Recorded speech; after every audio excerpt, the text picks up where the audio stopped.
and welcome. Today I decided as a South Indian to get out of the studio and speak to yet another South Indian, a man who's just out with his memoirs, and let me tell you the other word, maverick, he really delivers on it. A man, this book traces his journey through school, his childhood, extremely interesting, of course college, Cambridge, St. Stephen's, 26 years in the foreign service, and of course later with the PMO, and also his stint in politics. He of course represented Mailarathurai, which is a very, very well-known constituency in Tamil Nadu, and I'm saying it because the show is about the South Indian thrice. So no more suspense, this is the book. Look at the cover, brilliant cover, Mani Shankar Aiyar. Ladies and gentlemen, thank you so much, Mr. Aiyar. Thank you for that.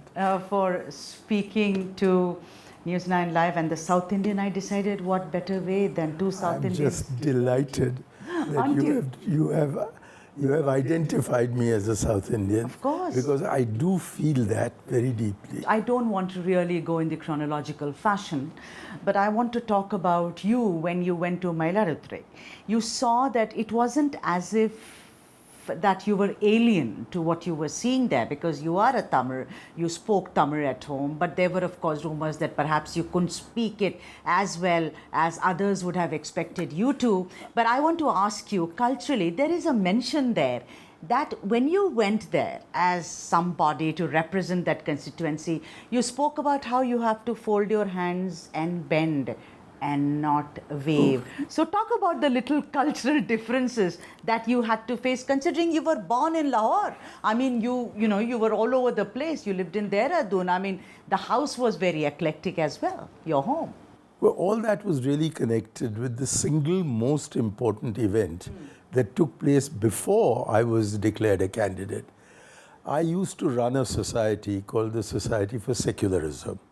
And on behalf of that society, I made a visit to Kumbakonam. That was in February, I think, or March of 1991. And I noticed that in the audience, there was a girl who was obviously from the Dravidar Karaham, who was furiously taking notes. And I guessed that the first question would come from her. And she raised her hand and asked, "How dare you talk about secularism when you've got an Aiyar attached to your name?" You know, sometimes spontaneity comes to one's rescue. So I hit back immediately, saying that in Delhi University, I had stood first in the university. And that was the first time my name came in the newspapers. And I said that if I did not have Aiyar attached to my name, Mani Shankar is such a common name in Uttar Pradesh that the entire credit for that honor would have gone to Uttar Pradesh. And I said to her that it is because I am a proud Tamil, not because I am a Brahmin, that I have Aiyar attached to my name, because I have been brought up in the north and abroad most of my life. Right, and talking about caste, Mr. Aiyar, let's talk about Srimati Bhagyam, that is your mother. Brave, feisty, someone who fights what was a child marriage, your aunt Perima Alankaram. It's almost like I was living my life. I could see all of them so well, Your mother educates herself. She's there every step of the way we see. She's there, whether you like it or not. She's there to guide you, to come with me. But I see that in the later years, you seem to be having a difficult relationship with her. Particularly when you're getting married to Suneet, you don't want her coming there and creating, if I may use the word, ruckus. Somewhere do you think Bhagyam, when she was a young woman, and then, of course she was widowed early, and later, the caste factor somewhere stepped in for her to kind of, even Mukund's wedding, for instance. The same woman, my mother, who was totally secular as far as other religions were concerned, Muslims or Christians or whatever, was very partisan when it came to Hinduism as practiced in different parts of India. So when my brother married a caste girl, she made a huge ruckus of it, saying at every point that that is not how we do it. It is not done among us. So I knew, and that wrecked that wedding. That marriage failed.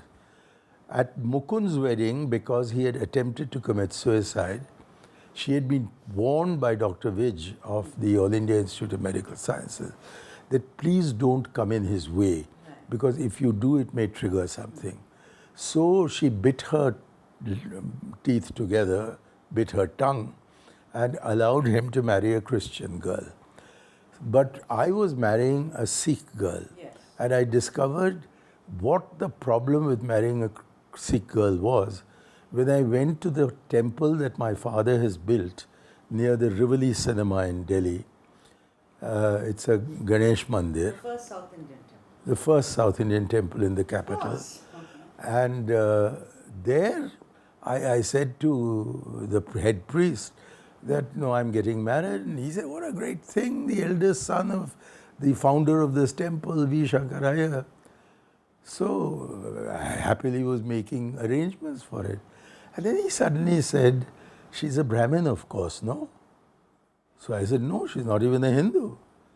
At which point he refused to marry us, but offered to find some dissident Brahmin priest, what Graham Greene has called a whiskey priest, to come and do the wedding. So I then and there declared that I'm not going to have a Tamil wedding. I'll have a civil wedding.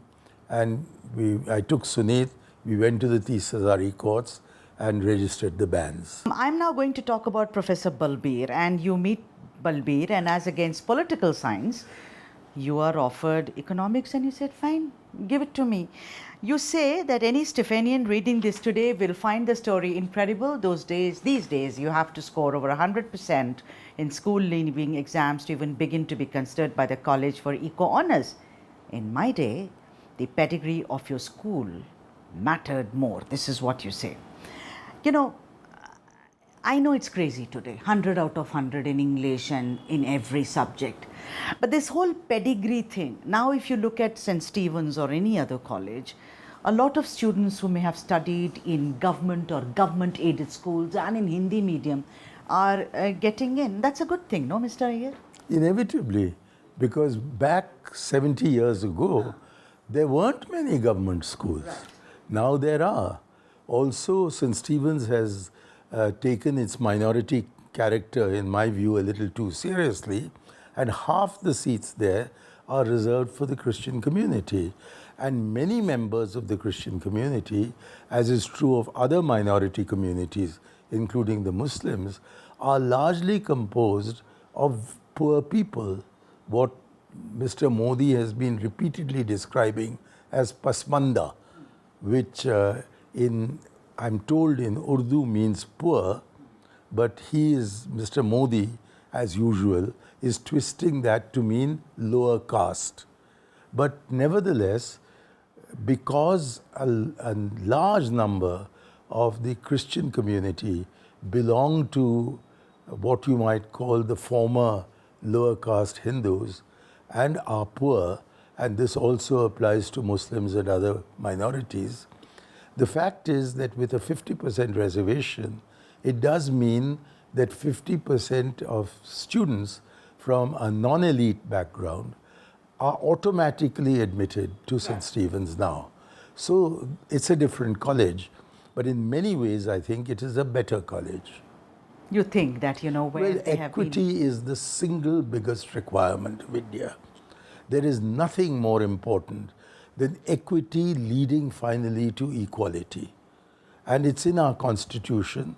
It is the objective for which we fought our independence, and it is the one front on which we have dreadfully failed, because although we have succeeded in reaching, as Mr. Modi keeps saying, the 5th position in global GDP, and we'll be in the 3rd position if he wins the 3rd term, the fact of the matter is that we are below 100 in ranking on per capita income, and we've never risen above the 130s in the Human Development Index.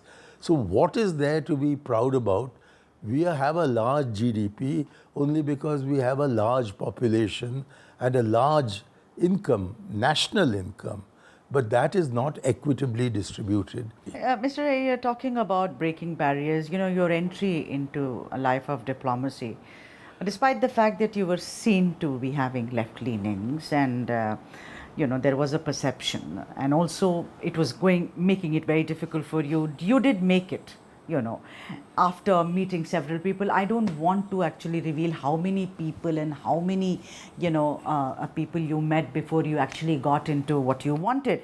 But you say that India under Nehru was truly a democracy. Alas, that democracy is disappearing even as I write these words. Was it also because I just think that I first want you to describe that what was it that you could meander your way through several people, and ultimately, like Pandit Nehru said, it really doesn't matter, whether he did have. But what was that about Nehru's democracy that you feel, some people may perceive it, that, what, you read the book, his mom knew Sarvapalli Radhakrishnan, so what are we talking about? I wouldn't be able to get in, the doors wouldn't have opened for me. So I want you to, I agree with that. It was because of Amma, yeah, and her extraordinary life, where as a single unmarried woman at the ancient age of 20, she found herself posted to Visakhapatnam in the Madras Education Service, and they couldn't understand what to do with her because they had never had a single woman aged, an adult woman. So they looked around for accommodation for her and came to the conclusion that it would be available in the Vice Chancellor's house. So they asked the Vice Chancellor, and he agreed to take her as a paying guest. That Vice Chancellor was Dr. S. Radhakrishnan. yes. But that was only smoothing my way Yes, to of course. enter Rashtrapati Bhavan. But Radhakrishnan asked me a very pertinent question. He said, did you join the British Communist Party? And because my answer was no, and I said that our intelligence knows that I'm not a member of the Communist Party of India, which had just split, he replied that Nehru had said on the floor of the House that every civil servant is entitled to his political view and can vote for any party. The only thing is that no civil servant can be the member of a political party, not even the ruling Congress. And with that democracy, I was able to clutch onto the democratic element to be able to rise. But do you think that would be possible today? We hear that, that we talk about rules are rules. I mean, we are not going to bend those rules. Of course, this is all based on perception, Mr. Aiyar. But if today something like this happens, don't you think that that would be associated with a person of influence, nepotism, right surname, right caste, etc., etc.? Don't you think things You have haven't changed? mentioned one most important dimension. Religion? As to whether he is inclined towards or a member of a Sangh Parivar organization. So that would have mattered. It would have mattered in today's India, is what you think? I think it's the decisive thing. It is. Okay, so let's come to, you had a very difficult relationship with Dilip Kamtik. And I think it's also hilarious, your self-deprecating humor also, of course, comes through very, it shines through. But very, very tough, and we see that how little things were made out to be big things, etc., etc.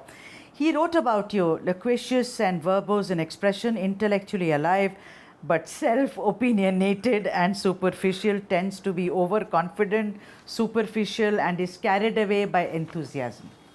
I ended that quote with the word few. Few. But do you, when you look back, Mr. Aiyar, do you ever think that perhaps Dilip was right? Maybe I was all of this. Maybe I should tone down. Any regrets for having said what came to your mind? Of course, in a witty fashion.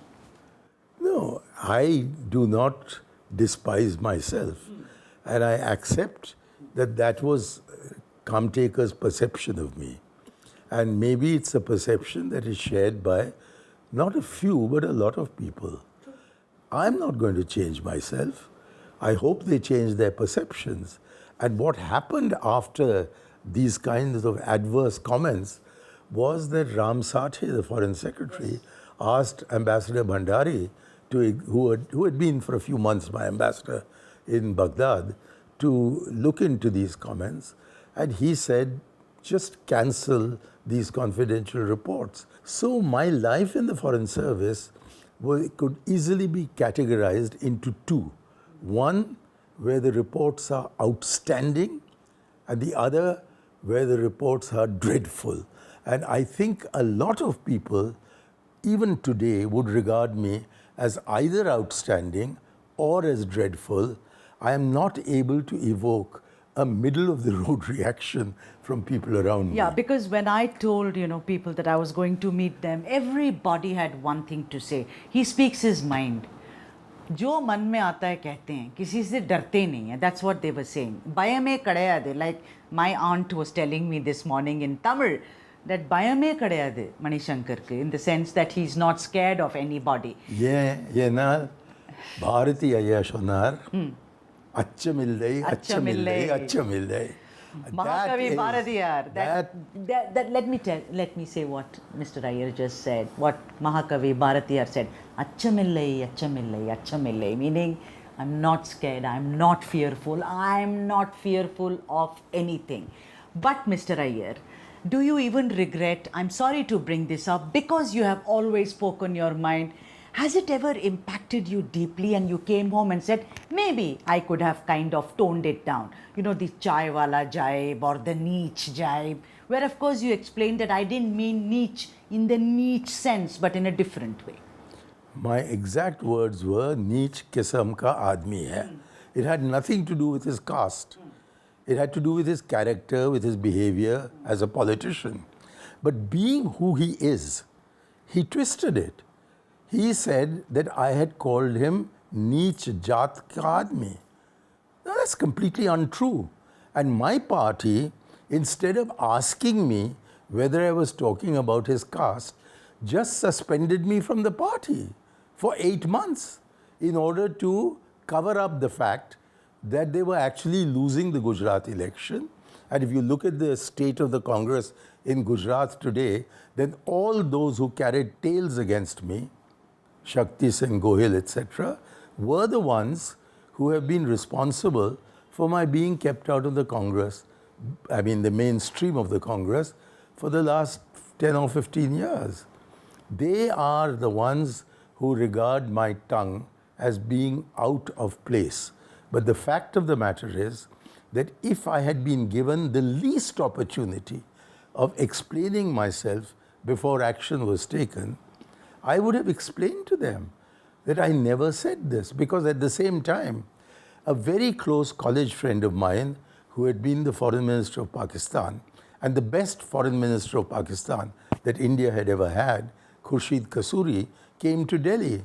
And I had a dinner meeting for him with the Prime Minister, the Foreign Minister, the Chief of Army Staff present.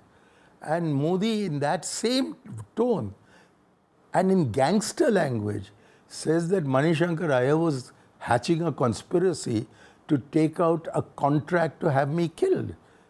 He said that he was giving a supari, which is Bombay gangster language. And my party had nothing to say about it. So I am a very sacrificable goat. So I'm asking you, in Delhi, I mean, you spoke about your party members in Gujarat who may have let you down and were carrying canards. But in Delhi, who do you in retrospect hold responsible who did not stand up for you, Mr. Aiyar? Not only that, they collaborated with these people in Gujarat. Who? It was the entire leadership. I can't say who, because there is not one person involved. As Sonia ji has explained to me, not then, but in a telephone conversation in December 22, she said that she was overwhelmed by the number of people who were complaining. So I can't pinpoint an individual as being responsible. It is the Congress system that was responsible. Right. I mean, I want to speak about Pakistan, of course, and the kind of, I think one of your best years, I think, was in Pakistan. Oh, yes. I mean, it was wonderful, the kind of track to diplomacy, the way you met with friends, diplomats, and also common people. You were born there, Lakshmi Mansion. But, if you look at it today, from then to now, Pakistan is perceived to be a rogue nation. It is unstable most of the time. Do you think, and I'm not speaking about those who really laugh about, lighting candles and singing Hum Dekhenge. Of course, you talk about fairs also in that.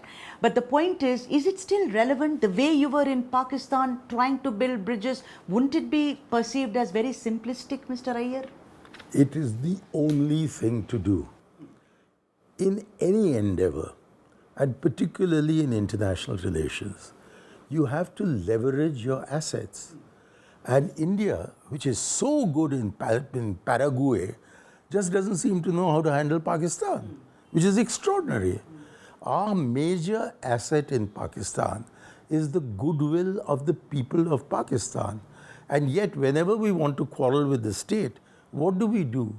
We hit those Pakistanis whose relatives in large numbers have remained in India by denying them visas. We deny the cultural connection by denying them the Bombay film music. Right. We deny them the opportunity of sharing in the Ganga, Jamuna, Yamuni, Jamuni Tehzeeb, which you learnt, you speak about it absolutely. in the book. But then their leaders don't think like that. No, it's not about the people. Yes, we get discounts. Well, foreign policy is the deal, is the job of a leadership. What the leadership needs to do is two things.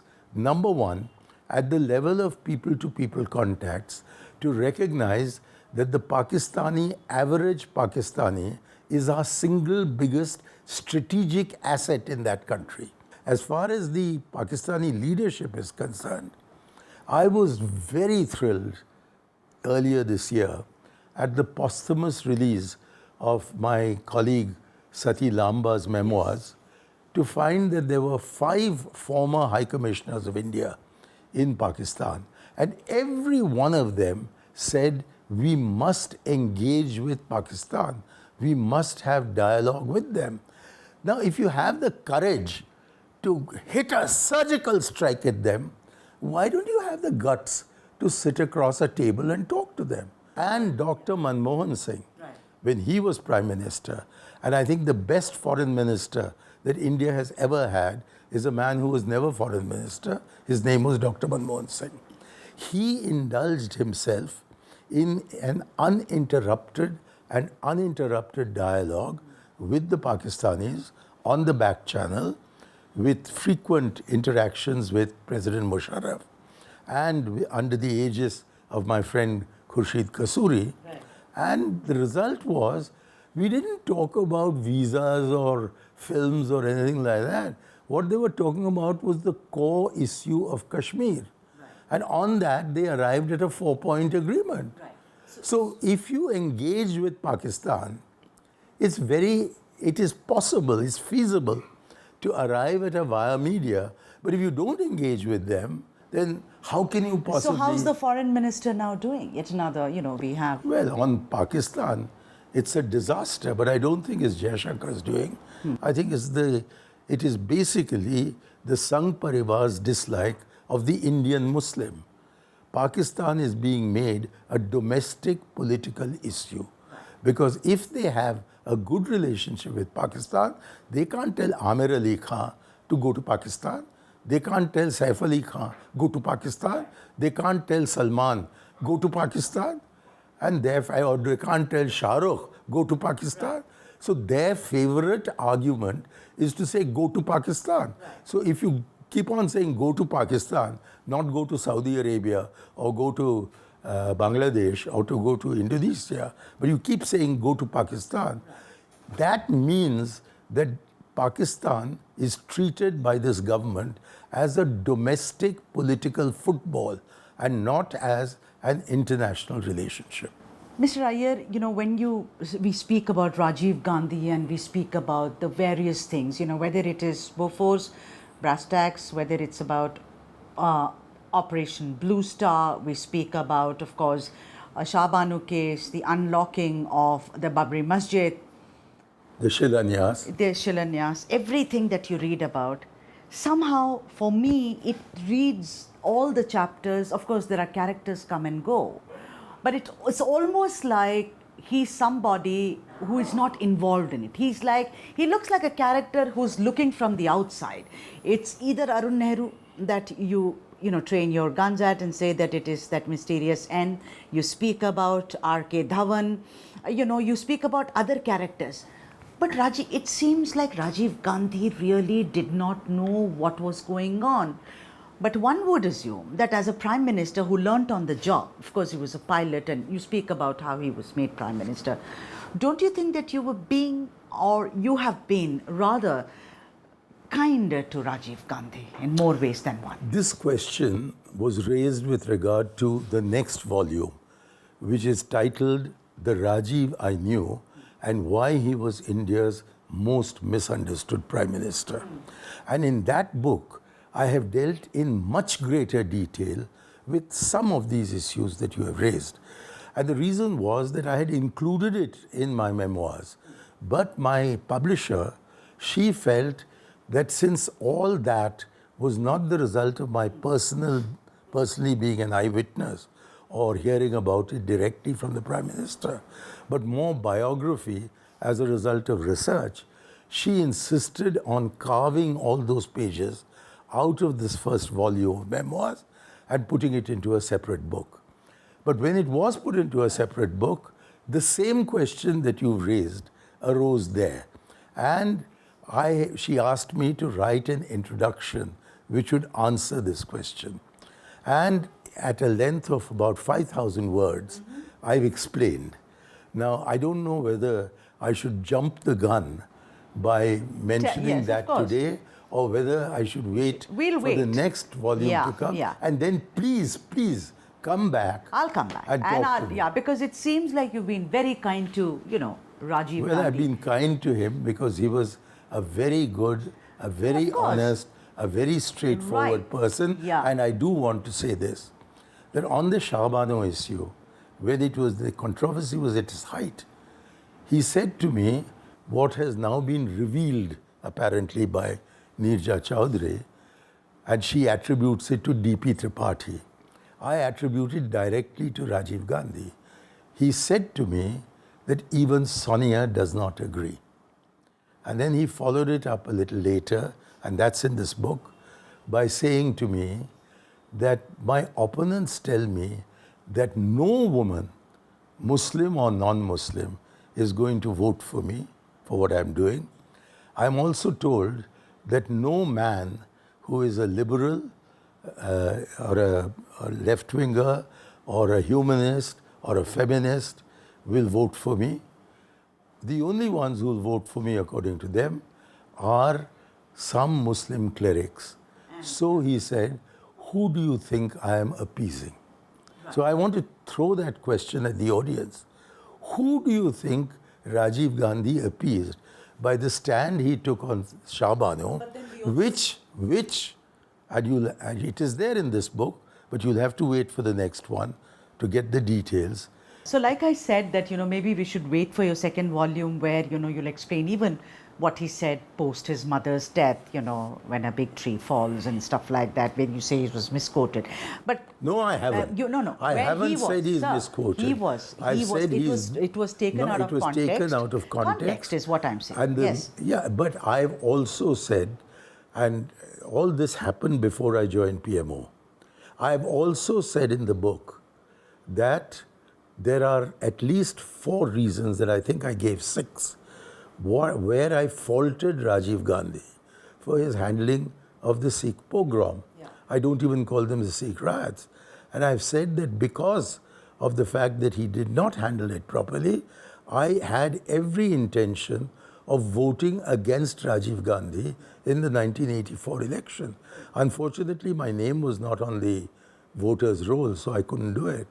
But when all that is there, I think it would be only fair to me for you to mention how opposed I was to what happened in those days. Yes, absolutely. And even emergency, you say that how can, I mean, I'll never vote for a party which has done this to a vibrant democracy and something, you're very, very forceful there. I'm only focusing where it is right. But we, like you said, wait for the second volume.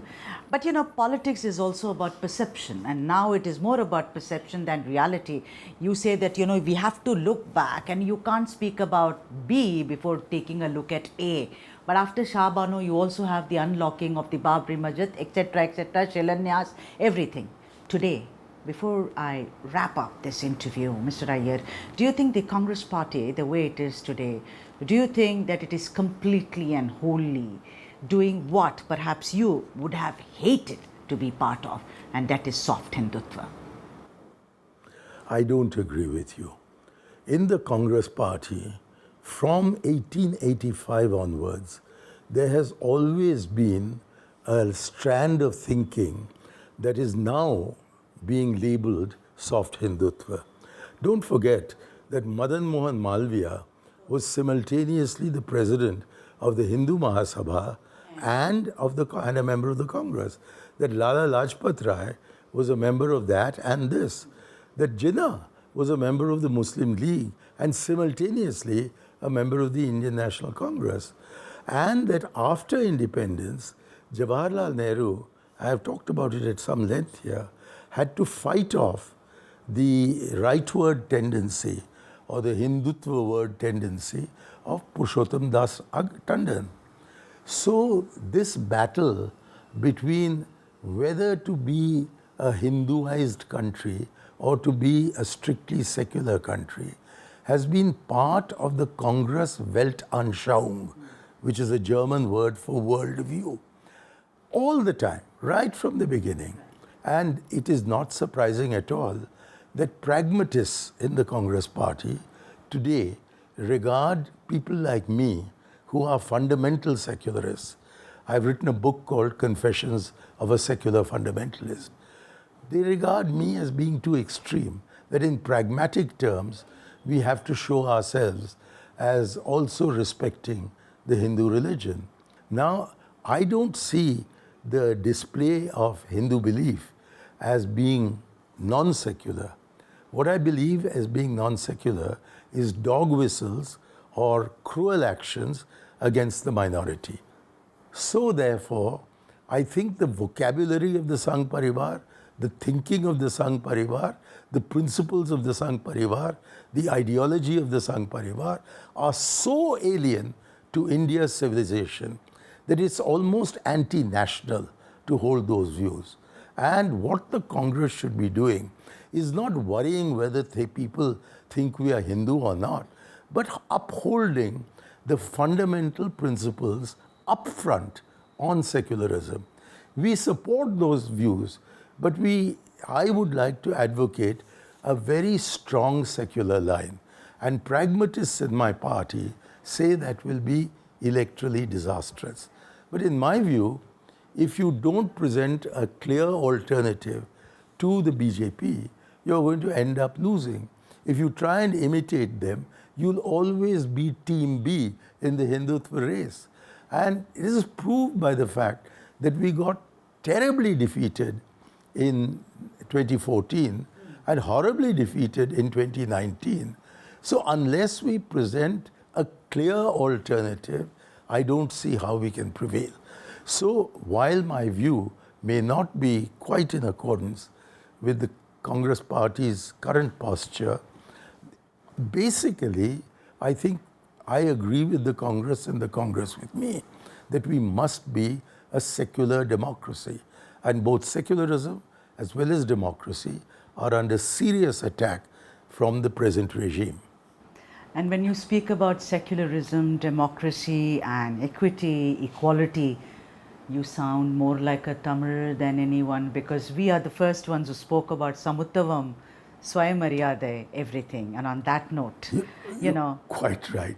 But at that time, they also regarded all this as basically to stop Brahmin domination. But and that is why my father, who was in the same class as Annadurai. Annadurai. He was forced to emigrate to Lahore I know. and spend 20 years of his life there. But then, once a Tamil, always a Tamil, as I can see it. So I'm going to thank you in Tamil and say, Mika Nandri, Mani Shankar Aiyar. Mikka Nandri Amma.